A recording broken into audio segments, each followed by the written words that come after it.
51 বাংলা ভাষার আদি নিদর্শন কোনটি? উত্তর হলো এ চর্যাপদ।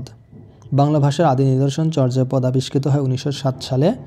ডক্টর হরপ্রসাদ শাস্ত্রী 1907 সালে নেপালের রাজগ্রন্থাগার থেকে চর্যাপদ আবিষ্কার করেন। 1916 সালে এই গ্রন্থটি বঙ্গীয় সাহিত্য পরিষদ থেকে প্রকাশিত হয়। 52 মধ্যযুগের শেষ কবিকে? উত্তর হলো সি ভারতচন্দ্র রায়গুণাকর। ভারতচন্দ্র রায়গুণাকর অষ্টাদশ শতাব্দীর শ্রেষ্ঠ বাঙালি কবি ও মঙ্গল কাব্যের সর্বশেষ কবি। অন্নদামঙ্গল কাব্যের জন্য তিনি রায়গুণাকর উপাধি পান। 53 যুগ সন্ধিক্ষণের কবি হিসেবে পরিচিত কে? উত্তর হলো বি ঈশ্বরচন্দ্র গুপ্ত। 1760 থেকে 1860 পর্যন্ত সময়কে যুগ সন্ধিকাল বলে। কবি ঈশ্বরচন্দ্র গুপ্ত এই সময়কালে বাংলা সাহিত্যে অসামান্য অবদান রেখেছেন বলে তাকে যুগ সন্ধিক্ষণের কবি বলা হয়। 54 চতুর্দশপদী কবিতা বা সনেটের প্রবর্তককে? উত্তর হলো এ মাইকেল মধুসূদন দত্ত। মাইকেল মধুসূদন দত্তকে বাংলা সাহিত্যে আধুনিক প্রবর্তক, অমিত্রাক্ষরের প্রবর্তক, দত্তকুলোদ্ভব কবি এবং বাংলা সাহিত্যের প্রথম বিদ্রোহী কবি এবং সনেটের প্রবর্তক বলা হয়। বাংলা সাহিত্যের প্রথম সনেট সংকলন মাইকেল মধুসূদন রচিত চতুর্দশপদী কবিতাবলী, যেখানে 102টি কবিতা সংকলিত হয়েছে। 55 কোনটি সঠিক বানান? উত্তর হলো সি নিশিথিনী।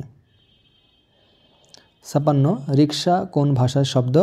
উত্তর হলো সি জাপানি। কয়েকটি জাপানি শব্দ যেমন রিকশা, হারিকেন, হারিকিরি, হাসনাহেনা, জুডো ইত্যাদি। 57 ভানুসিংহ কার ছদ্মনাম? উত্তর হলো রবীন্দ্রনাথ ঠাকুরের।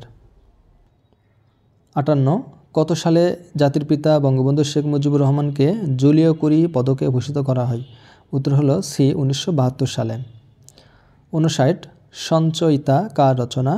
উত্তর বি রবীন্দ্রনাথ ঠাকুরের। সঞ্চয়িতা 1931 রবীন্দ্রনাথ ঠাকুরের নিজ কবিতার সংকলন। কবিতাগুলি কালানুক্রমিকভাবে সঞ্চিত। সন্ধ্যা সঙ্গীত কাব্যগ্রন্থ থেকে কবিতাগুলি এতে সংকলিত হয়েছে। উল্লেখ্য, সঞ্চিতা কাব্যগ্রন্থ হলো কাজী নজরুল ইসলামের, আর সঞ্চয়িতা হলো রবীন্দ্রনাথ ঠাকুরের, আর সঞ্চয়ন একটি প্রবন্ধ রয়েছে যেটি কাজী মোতাহার হোসেন চৌধুরীর। 60 কাজী নজরুল ইসলামের বিদ্রোহী কবিতাটি কোন পত্রিকায় প্রথম প্রকাশিত হয়? উত্তর হলো বি সাপ্তাহিক বিজলি পত্রিকায়। কাজী নজরুল ইসলামের বিদ্রোহী কবিতাটি প্রথম প্রকাশিত হয় সাপ্তাহিক বিজলির 22শে পৌষ সংখ্যায়। উল্লেখ্য, কাজী নজরুল ইসলাম দৈনিক নবযুগ এর দৈনিক পত্রিকার যোগ্য সম্পাদক ছিলেন, আর নজরুলের সম্পাদনায় ধূমকেতু অর্ধ সাপ্তাহিক পত্রিকা বের হতো। লাঙল পত্রিকাটির প্রধান পরিচালক ছিলেন কাজী নজরুল ইসলাম এবং সম্পাদক ছিলেন মণিভূষণ মুখোপাধ্যায়।